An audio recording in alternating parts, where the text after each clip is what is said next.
Hello and welcome to Science Ridge Church. This is Pastor Jacob. We have been following the people of Israel as they journey out of Egypt. They've gone to Mt Sinai and become the covenant people of God, and now they are wandering in the wilderness. As we'll explore today, wilderness is a time of life that many of us can relate to at different points. It can be a time of trials and testing. It can also be a time of purification. And if we are following God in the midst of it or through it, there can be something for us on the other side, some way that God is helping us to grow or mature through the process. So let's tune in and listen to today's message about the wilderness wandering. Today we are going to be talking about the people who left Egypt. For those of you who maybe haven't been here for a little bit, we're looking at the grand story of the Bible, and we've been kind of going through a couple of key narratives, looking at how the 66 books in the Bible all fit together into one cohesive story. And we are at the point in the story where we are looking at what we could call the wilderness wandering. So last week we talked about Mt Sinai. This week they are in the wilderness. Now, wilderness experiences are something that I think almost all people experience at some point in their life. Most people in the Bible we see have some sort of wilderness experience. Maybe that's a literal experience of going into the wilderness. Maybe it's some sort of upheaval in their life in general. Jesus himself went into the wilderness to be baptized. John the Baptist was baptizing in the wilderness, we read. And then Jesus spent 40 days in the wilderness preparing for his ministry to begin. And wilderness is going to look different for different people. But there are often a few similarities when we go through what I'm calling today a wilderness experience. So when you're in a wilderness time, life is going to be a little bit more unfamiliar. The supports, the structures, the patterns of life are interrupted. It's a place where we cannot provide for ourselves. So if I were to just go up to, even though this is a poor example, but if I go up to White Pines and I just want to wander through the woods, and if I'd want to live out there, I don't have the supports and structure that I have if I live at my home, right? I don't have heat. I have to scavenge for my food. I don't have a refrigerator. We could go through all the different things that when we are outside of our normal, routinely daily lives, we can call that wilderness. A place where we do not have those normal support structures or patterns. When you're in that wilderness time, it might make you question some of your choices. Did I do something wrong to get here? Did I take a wrong turn? Did I make a mistake? Am I being punished in some way? But wilderness can also be an experience of learning and connecting with God and with ourselves. In the Bible, if we were to read through from the beginning to this point, we see that the first few times that people go into the wilderness, it is actually because of sin or failure of some kind. So Adam and Eve are sent out of the garden into the wilderness. Cain is sent into the wilderness after killing Abel. When we get to the story of Abraham, he has the servant Hagar, who Sarah sends out into the wilderness. And if you want to learn more about wilderness in general, there's a podcast called The Bible Project, who just recently they've been doing about 5 or 6 episodes about how wilderness themes come up in the Bible. So I recommend The Bible Project if you want to go into this topic more deeply. But the story that we're talking about today is different than those earlier stories. This is not a story specifically about punishment, although there is a little bit of that flavor to it. This is more a story about formation, about testing and purification, about the learning that the people experience in the wilderness. So in our lives, we can have some similar experiences with wilderness. Sometimes it's because of either our failures or other people's failures, and sometimes God might orchestrate a wilderness for us because there is something better that God wants to prepare us for. Maybe we lose a job, but that sets us up for a better job. Maybe we move and we feel a little bit lost in this new place, unsure of what's next, but then God helps us to grow or make connections that take us to some place better. Maybe there is something where we lose a loved one, or a relationship or a connection is broken. And even there, God can work in the midst of that to help us grow.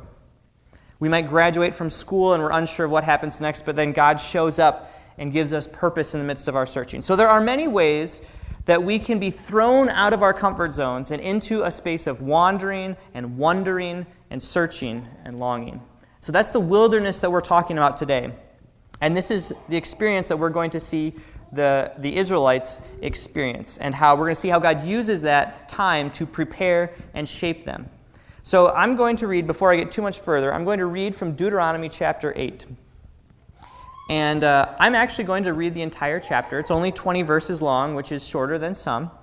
But this chapter, in Deuteronomy, it is like Moses' farewell speech to the people. And he is summarizing some of the different events that they have experienced. And here in chapter 8 of Deuteronomy, Moses talks about some of the reasons why God sent them into the wilderness. So I'll read here in Deuteronomy chapter 8. Moses says, "Be careful to follow every command I am giving you today, so that you may live and increase and may enter and possess the land that the Lord promised on oath to your forefathers. Remember how the Lord your God led you all the way in the desert these 40 years to humble you and to test you, in order to know what was in your heart, whether or not you would keep his commands. He humbled you, causing you to hunger, and then feeding you with manna, which neither you nor your fathers had known, to teach you that man does not live on bread alone, but on every word that comes from the mouth of the Lord. Your clothes did not wear out, and your feet did not swell during these 40 years. Know then in your heart that as a man disciplines his son, so the Lord your God disciplines you. Observe the commands of the Lord your God, walking in his ways and revering them. For the Lord your God is bringing you into a good land, a land with streams and pools of water, with springs flowing in the valleys and hills, a land with wheat and barley, vines and figs, pomegranates, olive oil and honey, a land where bread will not be scarce and you will lack nothing, a land where the rocks are iron and you can dig copper out of the hills. When you have eaten and are satisfied, praise the Lord your God for the good land he has given you. Be careful that you do not forget the Lord your God, failing to observe his commands, his laws, and his decrees that I am giving you this day. Otherwise, when you eat and are satisfied, when you build fine houses and settle down, and when you have herds and flocks that grow large, and your silver and gold increase, and all you have is multiplied, then your heart will become proud, and you will forget the Lord your God, who brought you out of Egypt, out of the land of slavery. He led you through the vast and dreadful desert, that thirsty and waterless land with its venomous snakes and scorpions. He brought you water out of hard rock. He gave you manna to eat in the desert, something your fathers had never known, to humble and to test you, so that in the end it might go well with you. You may say to yourself, my power and the strength of my hands have produced this wealth for me. But remember the Lord your God, for it is he who gives you the ability to produce wealth, and so confirms his covenant, which he swore to your forefathers as it is today. If you ever forget the Lord your God and follow other gods and worship and bow down to them, I testify against you today that you will surely be destroyed, like the nations the Lord destroyed before you, so that you will be destroyed for not obeying the Lord your God. So we've been talking about how the people of Israel went out of Egypt. And they were in Egypt for several generations. And in that time when they were in Egypt, they were shaped by the Egyptian culture, the Egyptian values, the Egyptian religious system. They were enslaved, they cried out, and God rescued them, and God led them out, we saw, with a mighty hand and an outstretched arm. Now the journey from Egypt to that promised land, if you were going to go directly there, in Deuteronomy chapter 1, Moses says that it could have taken them 11 days. That's how short the trip was. From their land in Egypt to the promised land, 11 days. But in Exodus 13, it says that God knew that the people were not ready to go straight to the promised land. Then as we read through Exodus and Numbers, we read several stories of people that demonstrate that they are not ready to follow God. They're not ready to trust God. They're not ready to represent God properly to the world. They have more learning and more shaping that needs to happen before they're ready to receive what God has promised them. And so God leads them in the wilderness for 40 years. Now, before I get to the 4 points that we're going to learn about today, I thought I'd just share with you a few pictures here. I took these when I was in the Middle East way back in 2015. So these are 10 years old already now. So this is the wilderness. This is what it looks like in the region where they would have wandered. I've got 3 pictures here. In a lot of ways, to me, it looks like Utah. Or, the American Southwest, right? You've got these rocky, it's sand. There is not much growing there. You're not going to survive as a people in this wilderness. Okay? This is what they lived in for 40 years. This is the place where they had to rely on God for their food, for their water, for their provision. Okay, so there are 4 things that I'm going to highlight today that they spent time learning when they were out in this land. And these 4 lessons can be similar to points of learning for us when we find ourselves in wilderness experiences too. So I'm going to put them all up there to begin with. Learning to trust God for provision. Learning to trust God as their leader and the leaders God had shown. Learning how to worship God and learning how to live as a shalom community. Now, I'm going to draw on many of the experiences that are told in Exodus and Numbers and Deuteronomy for these 4 points. But Deuteronomy 8 also summarizes all 4 of these points. They all show up there in one way or another in Deuteronomy. So we know God, I'm just going to restate this again. We know God as loving, as kind, as trustworthy, as just, as holy. We know that because we have the Bible. We have 4,000 years of stories about God's faithfulness and God's presence in people's lives. But again, the slaves did not have that. They spent a couple hundred years living amongst the Egyptians, watching the Egyptians as they did their worship, watching and participating in the Egyptian culture and society. So they had generations of unlearning to do and plenty of new learning to do before they could represent God to the world. One of the ways we could think about this learning and unlearning is that when you learn to play an instrument, there are right ways and wrong ways to learn how to do that. So when I was learning to play trumpet, they taught me that I have to, you hold the trumpet like this. You have to curl your fingers in a C to press down on each of the things. The tendency is to make your fingers flat and press down like that. Similar thing with guitar. I have not taken formal guitar lessons, but I want to move my whole arm to strum the guitar when I think you're supposed to just move the wrist. Okay, so you can do something, you can learn a way of doing it, but it's not necessarily the best or the correct way of doing it. So if you're going to study it properly, you might have some unlearning to do before you can relearn it. Similar sort of idea here. They have to unlearn some things so they can relearn some things. So let's look at these 4 things. The first one is learning to trust God. Learning to trust God for provision. What or whom can I rely on? The time in the wilderness reveals to them this consistent God who provides for their needs. In Deuteronomy 8, we saw that it said, God humbled them and helped them see their limitations in caring for themselves. God let them go hungry so that God could provide them with manna. It says there, God did this to teach you that man does not live on bread alone, but on every word that comes from the mouth of the Lord. And I find this interesting. It says, your clothes did not wear out, and your feet did not swell during these 40 years. I have some clothes from high school that I still sometimes like to wear. They're comfy, they're worn in. But Leah is noticing that they are getting kind of threadbare. They are wearing out. And some of them have gotten thrown away.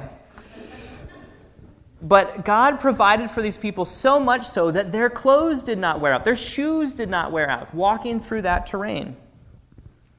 In this experience where the people cannot care for themselves, God teaches them where the source of their life comes from, where their source for all that they have comes from. You ask a child, where does food come from? Well, it comes from the grocery store. Well, where did the grocery store get it? Well, it came from a truck. Where did the truck get it? And you go back far enough, and it comes from God. You can do that with anything in our lives. I'm just going to include in this here, too, what happens as God is learning or teaching them how to trust. It says in verse 5, as a man disciplines his son, so the Lord your God disciplines you. That Hebrew word for discipline here means teaching through adversity. Teaching through adversity. So God is using these experiences of hardship to teach the people. Okay? A football team has to push against the sled. They have to go through adversity and some struggles to gain strength. When you memorize music or memorize scripture, you have to take your eyes off the page and challenge yourself every once in a while for the memorization to stick in. So there's some things that we need to learn through challenge. Now, this time in the wilderness is a testing ground for the people to learn to trust and depend on God. Sometimes, if you read through the story, sometimes that lesson is as simple as they should have asked God for something rather than just complaining about it. Sometimes that's the lesson that we see in these stories. God just wanted them to ask for it, and instead they complained and rebelled. Sometimes God leads us into times of wilderness so that we are forced to see our own limitations. We learn that life is about more than food and comfort. The wilderness around us can be a time for building trust in God's ability to provide for us, and a reminder that all that we have ultimately comes from God. The next thing that the people learn is to trust God as their leader and to trust the leaders that God has given them. Who will they rely on to guide them? Practically, as we read through these stories, we see that Moses realizes his limitations as a leader, and so God provides mentors and systems to help manage the load. Moses learns how to delegate authority. This is practical stuff that God is teaching them in the wilderness. Moses learns how to delegate authority. God directs Moses to choose 70 elders when they're at Mount Sinai. Later on, Jethro, Moses' father-in-law, helps Moses divide the people into smaller units to settle disputes. The Levites are chosen to care for the tabernacle responsibilities. Right? So these are practical everyday things that they are learning: how to delegate, how to lead, how to serve. We also see here several episodes where Moses' authority specifically is challenged. People or groups of people question God's leading or question Moses' leadership directly, and then God always stands behind Moses. Now, in Deuteronomy 8, we can see this summarized in verse 7. And this is I'm stretching this a little bit, but you see it here. It says, "The Lord is bringing you to a good land," right? God is doing the leading. God is taking them somewhere. That means that the people need to follow God. God is leading them. God is guiding the people. Not only where they go, but also instructing them for how to live and how to relate to one another. Now, the lesson for today is not to blindly follow church leaders, right? I don't want you to blindly follow everything that I say that you should do. That's how cults start. We're not going to start a cult here. Okay? The New Testament gives many warnings about testing leaders and making sure they are qualified, and how to go about pointing out any mistakes that you might see in leadership, so that we can keep our leaders accountable, right? The New Testament is very clear on that. But for these people learn who God is, it's important that they trusted Moses as the representative speaking on behalf of God. More practically for us, whenever we find ourselves in wilderness seasons, it's helpful for us to find a guide to walk with us. That might be a friend that we can process with.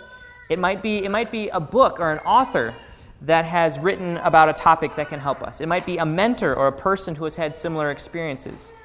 At some points, it might even be God directly who speaks to us and points out areas in our life for growth or offers us comfort. Okay, so when we go into the wilderness, we might enter a wilderness season on our own. We might be alone going into the wilderness, but usually when we are in wilderness and coming out of wilderness, we need help from outside of ourselves. We need someone to come alongside us and guide us and lead us and walk with us through that journey. Okay? So this can be a season, the wilderness season can be a season where we learn how or where to look for guidance when we need help. Who will we trust to guide us in life? The third lesson that we learn here, or that the people learn, and we learn alongside them, is how to worship this God who saved them. What is your motivation for worship? Now, this is interesting. When it was pointed out to me, it made complete sense, but until then, I hadn't really put two and two together.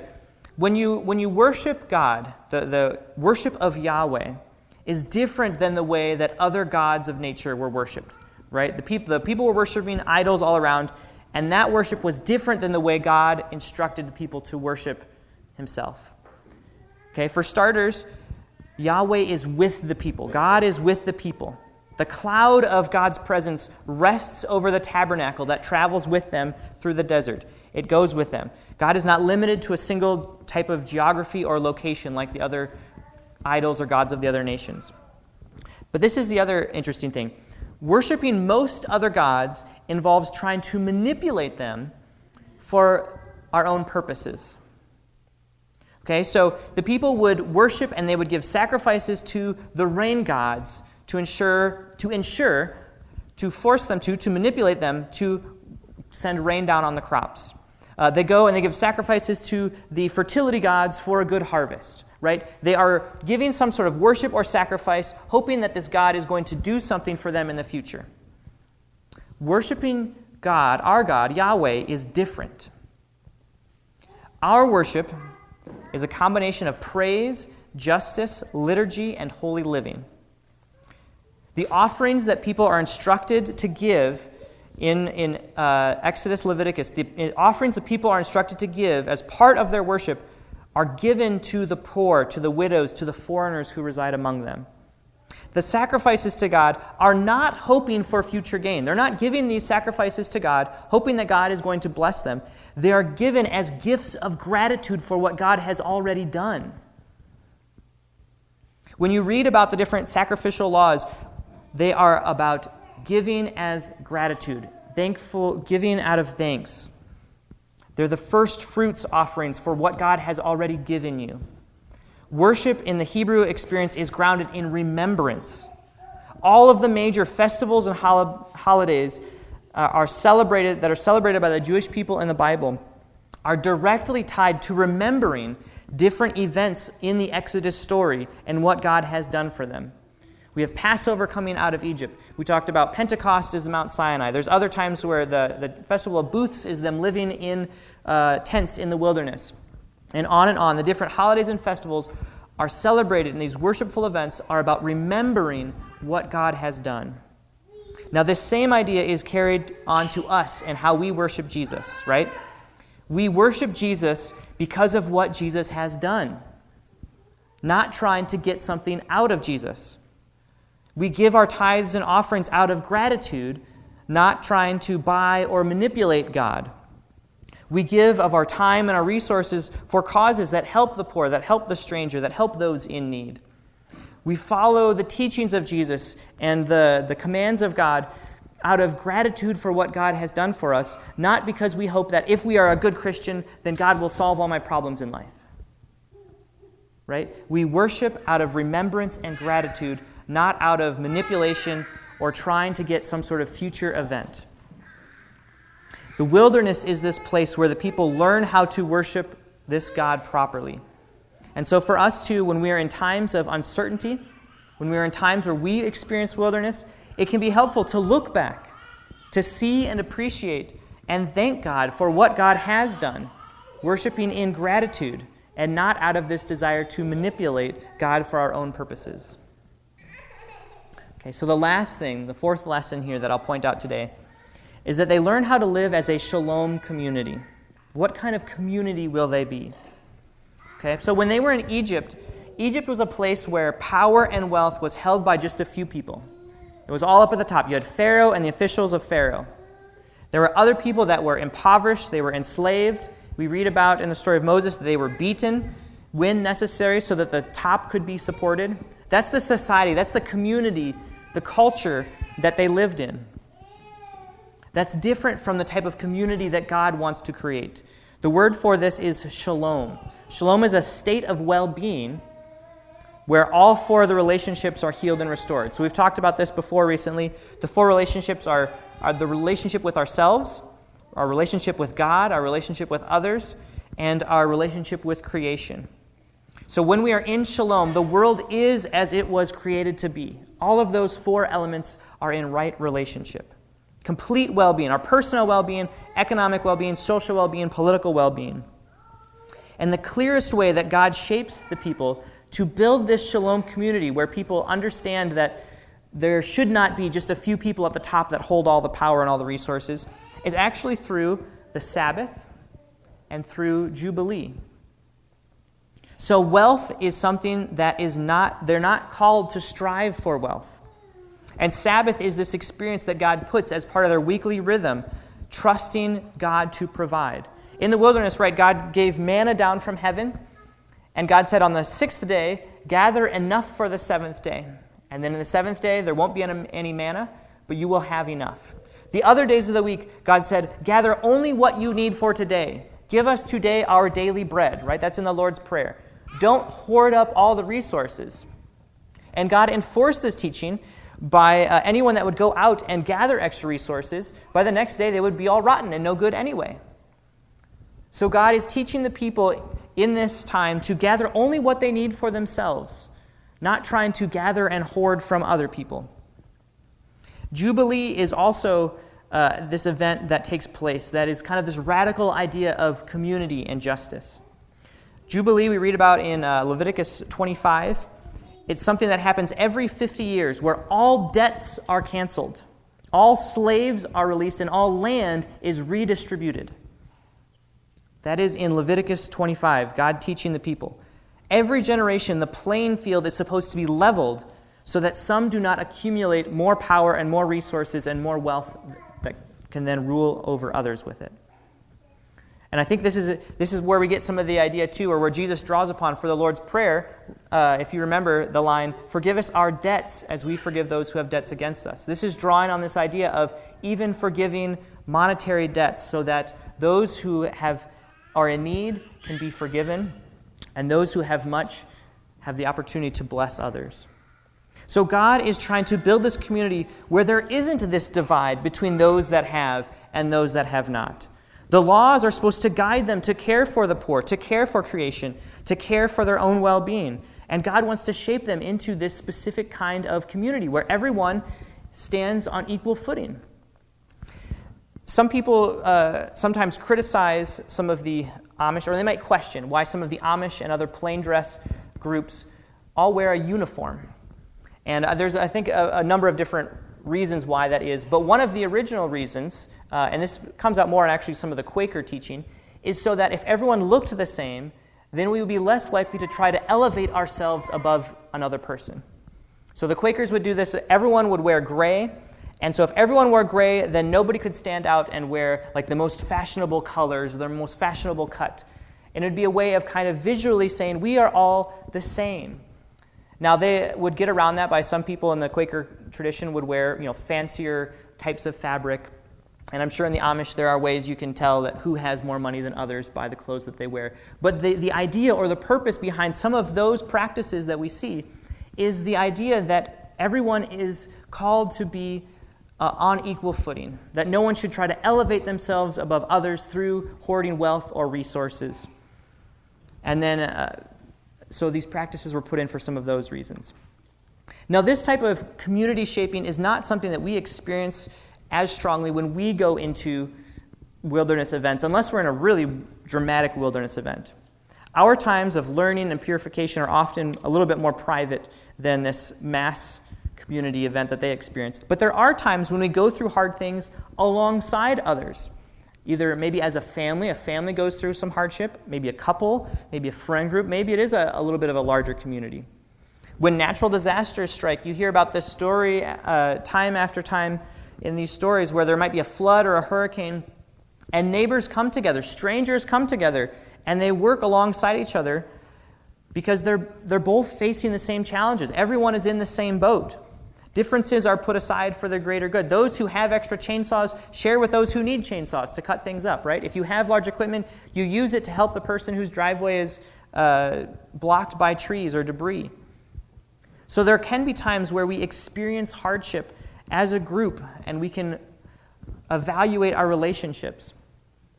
And when we experience hardship in general, we can ask what kind of relationships, what type of relationships, or ways of relating to one another is God inviting us to form? Have we been focusing too much on ourselves and not enough on others? Have we become selfish in setting our goals? Wilderness can be this time where relationships can be examined and community can be formed in new ways. So when we look at the Bible as a whole, this wilderness experience comes up again and again as we read through scriptures. It's a large part of David's story. It's part of Jesus' story. It's part of the story of Israel here at the beginning. And it is remembered as a time where the people did not always follow God well. They often complained. They often rebelled. But it was also a time of learning and purification. Unhelpful ways of living and relating were flushed out. The people learned more about who God was.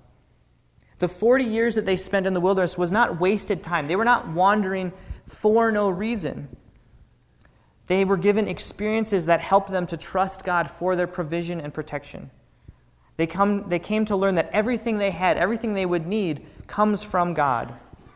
They learned about leadership and trusting in God's leading. They discovered a new way of worshiping, one that highlights the past, that encourages gratitude, and that remembers God's faithfulness. And they learned new ways to relate to one another, forming a community where everyone would have the opportunity to have their needs met. where people cared for one another. These were the lessons they needed to learn to move on from the influence that Egypt had had in their lives so they could be ready to enter the promised land. And sometimes we too will find ourselves in wilderness seasons. Sometimes it might be because of the failure of others.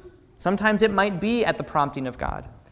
Whenever we find ourselves in seasons where our old ways of living and our old ways of navigating no longer work for us, we can be encouraged that God might be teaching us something new. Wilderness seasons are not something to be feared, but they can be seen as opportunities to prepare for greater experiences of God. Opportunities where God can shape us to perhaps receive greater blessing on the other side of the wilderness. So there we go. The people are learning how to trust, or whom to put their trust in. They're learning to trust God as their king and leader. They're learning how to worship God in new ways. And they're learning how to live together as a community under these instructions that God has given them. There are many things that we can learn in times of wandering. And during this period of the people's wandering experience, these are the values that God is trying to instill in the people. Next time we get together, we are going to be talking about the people coming into this land that God has promised them. We'll be looking at the books of Joshua and Judges and pulling apart some of the things going on in those stories. If you'd like to connect with our church or learn more about us, you can visit our website, scienceridgechurch.org. You can also check out our Facebook page, there, Science Ridge Church. And if you have any questions or would like to meet with me, my contact information is both there on Facebook or on our website. And until then, I hope you have a good day.